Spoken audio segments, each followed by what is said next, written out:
आज होता सॅटर्डे आणि मी सकाळी आली होती मम्मीकडे. माझं थोडं बँकेचं काम होतं, सो ते केलं. त्यानंतर मी आले होते घरी. तर खूप भारी असं क्लायमेट झालं होतं आणि खूप छान हवासुद्धा सुटली होती. त्यामुळे मी आणि पिऊ खिडकीमध्येच बसलो होतो आणि पिऊ ना माझ्यासोबत खूप जास्त मस्ती करत असते. त्यानंतर मी अंघोळ केली आणि बटाट्याची भाजी बनवली कारण भूक लागली होती.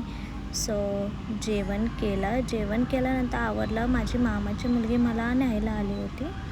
त्यानंतर आम्ही दोघी चाललो होतो गोसासीला कारण तिच्या मामाच्या मुलाचं लग्न आहे. सो हळदीचा आणि मांडव टाहायचा कार्यक्रम होता आणि तिथे जाताना ना खूप मोठा असा डहाळ लागलं होतं आम्हाला आणि आम्ही स्कूटीवर होतो. बट आम्ही पोहोचलो व्यवस्थित आणि तिथे गेल्यानंतर इतकं छान क्लायमेट झालं होतं.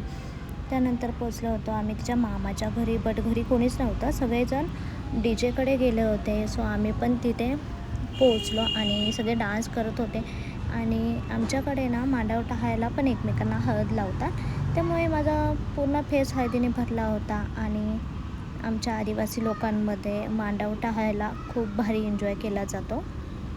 त्यानंतर मी पण थोडा डान्स वगैरे केला कारण मला पण डान्स करायला खूप जास्त आवडतं.